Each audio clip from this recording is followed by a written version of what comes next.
இறைவா என்னை காத்தருளும், உம்மிடம் நான் அடைக்கலம் புகுந்துள்ளேன். இறைவா என்னை காத்தருளும், உம்மிடம் நான் அடைக்கலம் புகுந்துள்ளேன். நான் ஆண்டவரிடம் நீரே என் தலைவர் என்று சொன்னேன். இறைவா என்னை காத்தருளும், உம்மிடம் நான் அடைக்கலம் புகுந்துள்ளேன். இறைவா என்னை காத்தருளும், உம்மிடம் நான் அடைக்கலம் புகுந்துள்ளேன். ஆண்டவர் தாமே என் உரிமை சொத்து, அவரே என் கிண்ணம். எனக்குரிய பங்கை காப்பவரும் அவரே, எனக்கு அறிவுரை வழங்கும் ஆண்டவரை போற்றுகின்றேன். இரவில் கூட என் மனச்சான்று என்னை எச்சரிக்கின்றது. ஆண்டவரை எப்போதும் என் கண்முன் வைத்துள்ளேன். அவர் என் வலப்பக்கம் உள்ளார், எனவே நான் அசைவுறேன். இறைவா என்னை காத்தருளும், உம்மிடம் நான் அடைக்கலம் புகுந்துள்ளேன். இறைவா என்னை காத்தருளும், உம்மிடம் நான் அடைக்கலம் புகுந்துள்ளேன். என் இதயம் அக்களிக்கின்றது, என் உள்ளம் மகிழ்ந்து துள்ளுகின்றது. என் உடலும் பாதுகாப்பில் நிலைத்திருக்கும். ஏனெனில் என்னை பாதாளத்திடம் ஒப்புவிக்க மாட்டீர். உன் நண்பனை படுகுழியை காண விடமாட்டீர். வாழ்வின் வழியை நான் அறியச் செய்வீர். உமது முன்னிலையில் எனக்கு நிறைவான மகிழ்ச்சி உண்டு. உமது வலப்பக்கத்தில் எப்போதும் பேரின்பம் உண்டு. இறைவா என்னை காத்தருளும், உம்மிடம் நான் அடைக்கலம் புகுந்துள்ளேன். இறைவா என்னை காத்தருளும், உம்மிடம் நான் அடைக்கலம் புகுந்துள்ளேன். இறைமகன் இயேசு கிறிஸ்துவில் பிரியமுள்ள எனது அன்பு சகோதரிகளே, சகோதரர்களே, உங்கள் அனைவருக்கும் நம் ஆண்டவராக இயேசு கிறிஸ்துவின் அற்புத நாமத்திலே வாழ்த்துக்களையும் வணக்கங்களையும் தெரிவித்துக் கொள்கின்றேன். இன்றைய திருப்பாருடைய தலைப்பை பார்க்கிற பொழுது மிக்தாம் என்கிற வார்த்தை வருகிறது. இந்த வார்த்தையின் பொருள் என்ன என்று சொல்லி பார்க்கிற பொழுது கல்வெட்டு அல்லது எழுத்து என்று சொல்லுவார்கள். இதை முழுமையாக பார்க்கிற பொழுது இது ஒரு மறைபொருளாகவே இருக்கிற ஒரு பாடல் என்று கூட சொல்லலாம். இந்த யுகாரித் மொழிக்கு மிக அருகாமையில் இருக்கிற ஒரு பாடலாக இருக்கிறது. எனவே கனானியனாக இருந்து இஸ்ரேலாக அல்லது யூதனாக மாறிய ஒருவர் எழுதியிருக்கலாம் என்று கூட ஒரு நம்பப்படுகிற ஒரு பாடலாக இருக்கிறது. அப்படி பார்க்கிற பொழுது இதில் ஒரு சில வார்த்தைகள் மிகவும் உன்னதமானதாக இருக்கிறது. இஸ்ரேலரில் யாவே இறைவன் மீது நம்பிக்கை வைத்திருக்க வேண்டும், வேறு செல்வம் அதற்கு ஈடு இணை கிடையாது, வேறு செல்வம் இல்லை என்பதை இந்த பாடலும் திருப்பாடல் 18 2வது வார்த்தை மிக தெளிவாக இதை சுட்டி காட்டுகிறது. அப்படி பார்க்கிற பொழுது மிகப்பெரிய செல்வம் யார் என்று சொன்னால் யாவே இறைவன் மட்டுமே. அந்த அளவிற்கு முழுமையாக கடவுள் மீது இந்த திருப்பாடலின் ஆசிரியர் நம்பிக்கை வைத்திருக்கிறார். அப்படி பார்க்கிற பொழுது எல் என்கிற அந்த வார்த்தை இதில் வருகிறது. இதில் உன்னதமானவர், உயர்ந்தவர். இந்த கடவுள் என்பவர் எவ்வளவு உன்னதமானவர், எவ்வளவு உயர்ந்தவர் என்பதை மனித வார்த்தைகளால் எப்பொழுதும் சொல்லி முடிக்க முடியாது. எல்லாமே அவர்தான் என்று நினைக்கிறார். நல்லதும் கெட்டதும் எல்லாமும் அவரிடமிருந்து வருகிறது.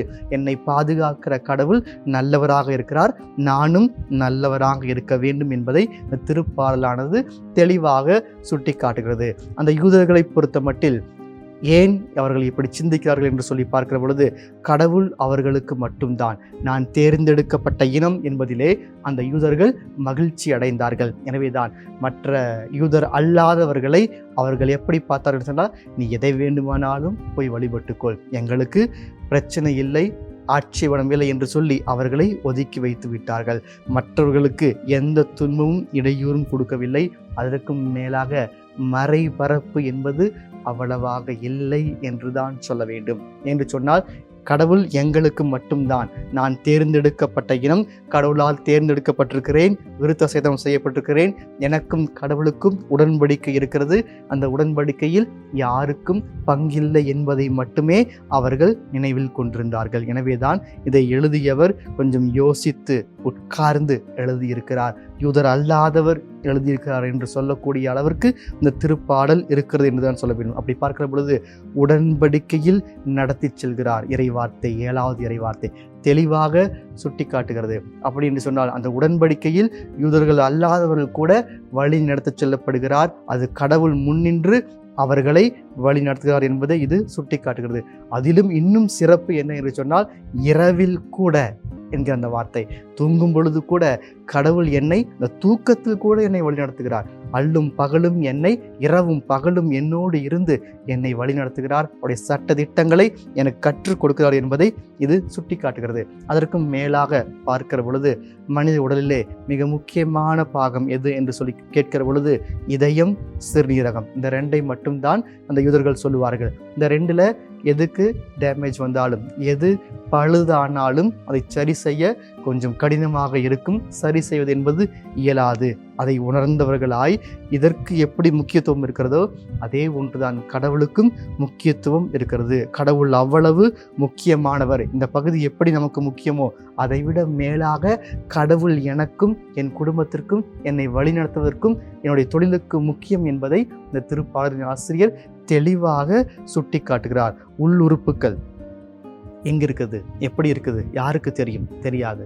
இன்றைக்கி எல்லாம் டெக்னாலஜி வளர்ந்துருச்சு, நாம் பார்க்கிறோம், செய்கிறோம், எல்லாம் இருக்கிறது. ஆனால் என்னுடைய இதயத்தை நான் பார்த்ததில்லை, என்னுடைய சிறுநீரகத்தை நான் பார்த்தது, அப்போ என் உள் உறுப்புகளை நான் பார்த்ததில்லை. ஆனால் என் சிந்தனை, என் உணர்வு செயல்பட்டு கொண்டிருக்கிறது. என்னுடைய சிந்தனையிலும் என்னுடைய உணர்விலும் கடவுள் இருக்கிறார். எப்படி என் உடலில் இருக்கிற எதையுமே நான் முழுசாக தெளிவாக பார்த்தது இல்லையோ, அதே மாதிரி கடவுளை நான் பார்த்ததில்லை என்பதை விட மிக தெளிவாக நான் உணர்ந்து கொண்டிருக்கிறேன். மற்றவர்களை நான் நினைவில் கொள்ள வேண்டும். நான் எப்படி என்னுடைய நினைவில் நிலைத்திருக்க வேண்டுமோ அதே ஒன்று கடவுள் என்னுடைய நினைவில் நிலைத்திருக்க வேண்டும். என்னுடைய சிந்தனை என்னுள் நிலைத்திருக்கிறது, என்னுடைய உணர்வு என்னுள் நிலைத்திருக்கிறது. இதுவரைக்கும் என் உயிர் இருக்கிற வரைக்கும். எனவேதான் இந்த உயிர் இருக்கிற வரைக்கும் கடவுளை நாம் போற்ற வேண்டும், துதிக்க வேண்டும், ஆராதிக்க வேண்டும், அவருடைய கட்டளைகளை கடைபிடிக்க வேண்டும், அவருடைய வழியிலே வழி நடக்க வேண்டும். கல்வெட்டிலே பொறிக்கப்பட்ட எழுத்துக்களை போன்று அவரது கட்டளைகள் நம் உள்ளத்தில் நிலைத்திருக்க வேண்டும். யாவே இறைவனை விட, கடவுளை விட வேறு செல்வம் நமக்கு இல்லை என்பதை நாம் உணர்ந்து கொள்ள வேண்டும். சிந்தனை, மனசாட்சி, இந்த 2லும் நாம் எப்படி வாழ்கிறோம், எப்படி இருக்கிறது சிந்தனை தெரியாது. எதை நான் யோசித்துக் கொண்டிருக்கிறேன் யாருக்கும் தெரியாது.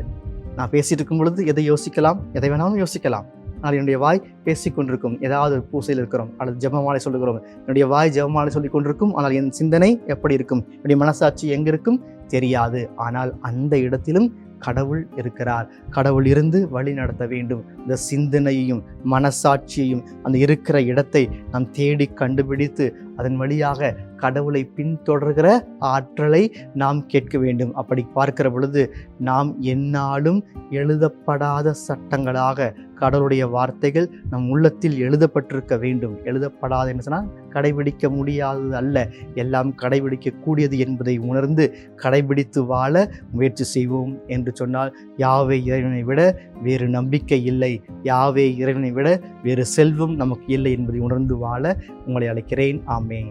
செபம். எங்களை எந்நாளும் அன்பாய் காத்து நேசித்து வழிநடத்தும் எங்கள் அன்பின் பரலோக பிதாவே, உம்மை விட வேறு செல்வம் எங்களுக்கு இல்லை என்பதை நாங்கள் உணர்ந்து கொள்கிற ஆற்றலை எங்களுக்கு தாரும். உம்முடைய பெயரினாலே தான் நாங்கள் உயர்ந்தவர்களாக உன்னதமானவர்களாக நினைக்கப்படுகிறோம் என்பதை எங்கள் உள்ளத்தில் எந்நாளும் பதித்து ஆசீர்வதித்து வழிநடத்துவீராக. உன்னதமான உம்முடைய திருப்பெயரை எங்கள் நாவில் உச்சரித்து நாங்களும் உயர்ந்த மனிதர்களாக நல்ல நிலைக்கு உயர்ந்து வருகிற ஆற்றலை பொழிந்து ஆசீர்வதித்து வழிநடத்துவீராக. ஆமென்.